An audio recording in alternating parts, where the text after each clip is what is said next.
চলছে বৃষ্টির সময়, আর এই সময় খিচুড়ি না হলে যেন জমেই না। আর যারা খিচুড়ি পাগল আমার মতো, তাদের তো রোদ বৃষ্টি ঝড় যখনই হোক তখনই এক প্লেট খিচুড়ি হলে যেন পরিপূর্ণতা পাওয়া যায় খাবারে। তো নমস্কার বন্ধুরা, জয়াজ ফুড রেসিপিতে তোমাদের সবাইকে স্বাগতম। আজকের আমি নিয়ে আসলাম ঝটপট খিচুড়ি, মজাদার খিচুড়ি রেসিপি। তো বন্ধুরা, রেসিপিটি তোমরা পুরোপুরি দেখো, খুবই সিম্পলভাবে দেখানো হয়েছে, আশা করি তোমাদের খুব ভালো লাগবে। তো খিচুড়ির জন্য আমি এখানে নিয়েছি 1.5 পট চাল আর এক পট নিয়েছি ডাল। তোমরা এখানে চাইলে অন্য ডালও ব্যবহার করতে পারো। আর রান্নার জন্য আমি নিয়েছি হাফ কাপ পেঁয়াজ কুচি, কয়েকটি রসুন থেতো করে কোয়া নিয়েছি, 1.5 চামচ আদা বাটা এবং গরম মশলা নিয়েছি।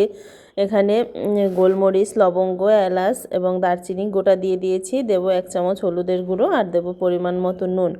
দিয়েছি 10-12টি কাঁচা লঙ্কা। আমি সম্পূর্ণ রান্নাটাই কাঁচা লঙ্কায় করব, তোমরা চাইলে শুকনো লঙ্কার গুঁড়ো দিতে পারো। আর দেবো 3-4 চামচ তেল, আর দিয়ে দিয়েছি 1.5 চামচ জিরা বাটা। তেলটা আমি যখন দিয়েছি তখন স্কিপ হয়ে গেছে, তাই দেখাতে পারিনি।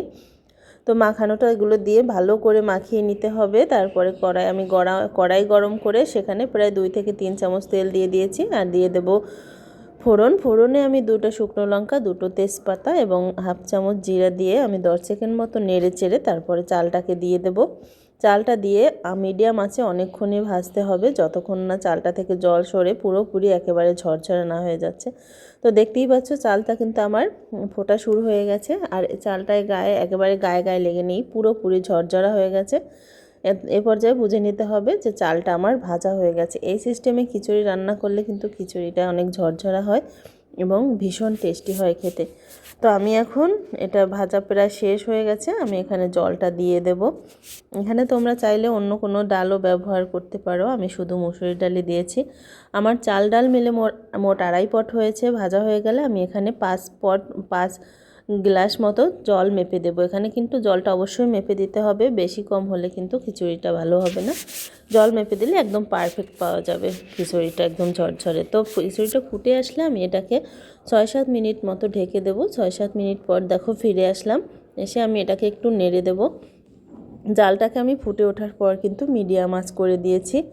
এটাকে নেড়ে চেড়ে দিয়ে দেখো কালারটাও সুন্দর হয়েছে। আমি আবার এটাকে ঢেকে দেব 12-15 মিনিট মতো। 12-15 মিনিট পরে আমি ফিরে আসলাম। দেখো জলটা প্রায় শুকানোর পথে। রেসিপিটি আমি কিন্তু খুবই সিম্পলভাবে দেখিয়েছি। দেখো জলটা প্রায় শুকিয়ে আসছে। আর তোমরা চাইলে 15 মিনিটের ভিতর মাঝে 2-1বার উল্টে নেড়ে দিতে পারো, যাতে নিচ থেকে ধরে না যায়। আমি একবার উঠাইনি, তো বাদ বাকি দেখো জল রয়েছে একটু, আর চালটাও প্রায় ফুটে এসেছে। আমি এটাকে আরও 5 মিনিট মতো ঢেকে দেবো, যে বাদবাকি চালটা যাতে ফুটে যায়। তো দেখো ফিরে আসছে আমি 5 মিনিট পরে। এখন কিন্তু জলটা একদম উপরে চলে আসছে, নিচে কোনো দেখো জল নেই। উপরে যে জলটা আছে ওটাকে আমি আস্তে করে এখন আর না ঢেকে একদম আস্তে করে টানিয়ে নেব, আস্তে জাল দিয়ে। আর মাঝে মাঝে একটু নেড়ে দেবো, যাতে করে নিচের থেকে ধরে না যায়। তো রান্নাটা প্রায় বন্ধুরা আমার শেষের দিকে, দেখতেই পাচ্ছ আমি নেড়ে চেড়ে দিয়ে আর 4-5 মিনিট এভাবে নেড়ে দিয়ে আমি চুলোটাকে বন্ধ করে দেব।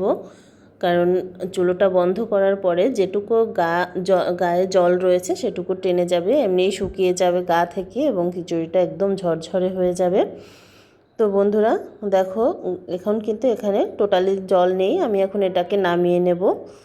তো বন্ধুরা দেখো আমি একটা প্লেটে নামিয়ে নিয়েছি, এবং আমি এখানে ইলিশ মাছ এবং মাংস দিয়ে এবং সঙ্গে লেবু, আমার তো শুধু খিচুড়ি হলেও চলে। তো বন্ধুরা রেসিপিটি কেমন হয়েছে অবশ্যই জানাবে, এবং আমার চ্যানেলটি সাবস্ক্রাইব করে আমার পাশে থাকবে। আর খিচুড়িটি দেখেই কিন্তু বোঝা যাচ্ছে কতটা ঝরঝরে হয়েছে। তোমাদের যার যেমন পছন্দ সেটা দিয়ে খেয়েও সবাইকে